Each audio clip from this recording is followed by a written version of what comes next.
एक बार की बात है। एक गांव में एक आलसी आदमी रहता था।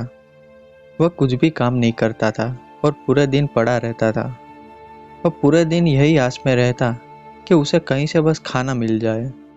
तो एक दिन जब वह आदमी खाने की तलाश में भटक रहा था, तब उसकी नज़र एक फलों के बगीचे पे पड़ती है और वह उस बगीचे में फल खाने के लिए चला जाता है।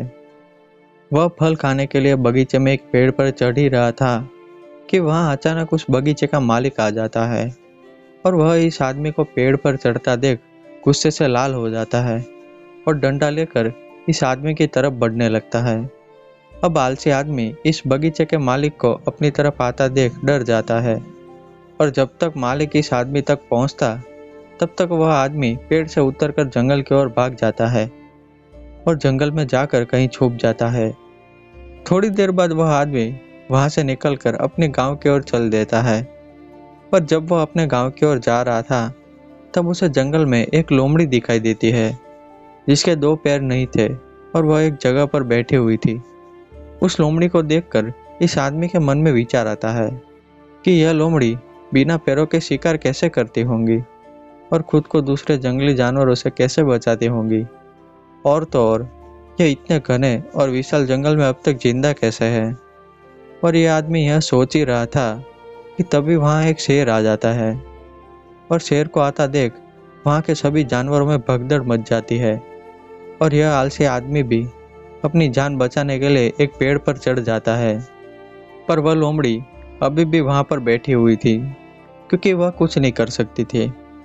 उसी पल यह आदमी देखता है कि उस शेर के मुंह में एक बड़ा सा मांस का टुकड़ा है और वह इस लोमड़ी की तरफ ही बढ़ रहा है। वह शेर इस लोमड़ी के पास आता है और उस मांस के टुकड़े को लोमड़ी के पास छोड़कर वापस जंगल में चला जाता है और वह लोमड़ी उस मांस के टुकड़े को खाने लगती है। यह देखकर उस आदमी को अपनी आंखों पर विश्वास नहीं होता। पर फिर उसके मन में विचार आता है कि भगवान तो बहुत दयालु है। उन्होंने जब इस अपाहिज लोमड़ी के लिए खाने की सुविधा कर दी है, तो वह मेरे लिए भी खाने की सुविधा जरूर करेंगे। यह सोचकर वह आदमी जंगल के बाहर निकलकर एक रास्ते के किनारे पेड़ के नीचे बैठ जाता है और वह सोचने लगता है कि कोई उसे खाना देने जरूर आएगा।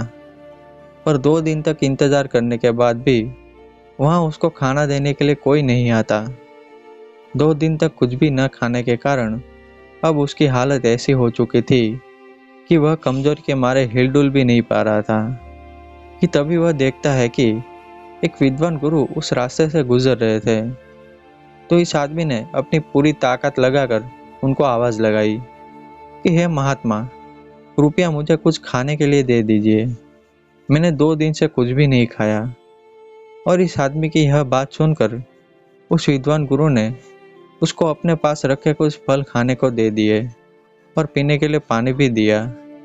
वह फल खाने के बाद जब उस आदमी की जान में जान आई, तब उसने इस विद्वान गुरु से प्रश्न किया कि हे परमात्मा, क्या आप मेरे एक प्रश्न का उत्तर दे सकते हैं। तो गुरुजी ने बड़े ही नम्रता से हाँ में सर हिलाया। तो वह आदमी उस गुरुजी से प्रश्न पूछता है कि 2 दिन पहले मैं जब जंगल से गुजर रहा था, तब मैंने देखा कि एक शेर लोमड़ी को खाने के लिए मांस का टुकड़ा देकर वापस जंगल में चला गया। और यह देखकर मैंने भी यह सोचा कि जब भगवान उस अपाहिज लोमड़ी के लिए खाने की सुविधा कर सकते हैं, तो वह मेरे लिए भी खाने की सुविधा जरूर करेंगे। पर मैं यहाँ 2 दिन से भूखा और प्यासा बैठा हुआ हूँ, पर फिर भी भगवान ने मुझ पर जरा भी दया नहीं दिखाई। ऐसा क्यों। तब उस संत ने उस आदमी से कहा कि मेरे प्यारे बच्चे, तुमने जो देखा वह बिल्कुल सच था, पर तुमने जो समझा वह बिल्कुल गलत। क्योंकि तुमने अपने आप को उस लोमड़ी की जगह रखकर देखा, जबकि ईश्वर तुम्हें उस शेर की जगह रखना चाहते थे। गुरुजी की यह बात सुनकर वह आदमी बोल पड़ता है कि क्या मतलब, मैं कुछ समझा नहीं गुरुजी। तो गुरुजी ने मुस्कुराकर जवाब दिया कि वह लोमड़ी अपाहिज थी।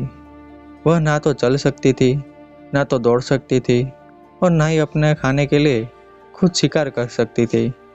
पर भगवान ने तुम्हें काम करने के लिए 2 हाथ, चलने के लिए 2 पैर, देखने के लिए 2 आंखें, सोचने के लिए एक दिमाग और यह हष्टपुष्ट शरीर दिया हुआ है।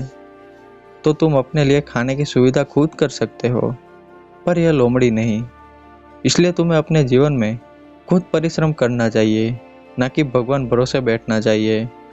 और गुरुजी का यह जवाब सुनकर वह आदमी समझ जाता है कि अब आगे उसको जीवन में क्या करना है, और वह उस संत का धन्यवाद करके अपनी गांव की ओर चल देता है। इस कहानी से हमें यह सीख मिलती है कि अपने जीवन में खुद परिश्रम करना चाहिए, ना कि भगवान भरोसे बैठना चाहिए, क्योंकि वह लोमड़ी मजबूर थी, पर आप नहीं। ऐसे बहुत लोग होते हैं जो खुद मेहनत नहीं करते और उल्टा भगवान को दोष देते रहते हैं कि हे भगवान, आपने मुझे यह कैसा जीवन दिया है। मेरा जीवन परेशानियों से भरा हुआ है और जीवन में खुशियों का नामो निशान तक नहीं है। जबकि आप चाहो तो सख्त परिश्रम करके अपने जीवन को बदल सकते हो, और उसके बाद आपके जीवन में खुशियाँ ही खुशियाँ होंगी। तब जाकर आप उस शेर की तरह बन सकते हो। तो आखिर में अपने जीवन में अगर सफल बनना है तो इतना परिश्रम करो कि सफलता खुद चलकर आपके कदमों में गिर जाए।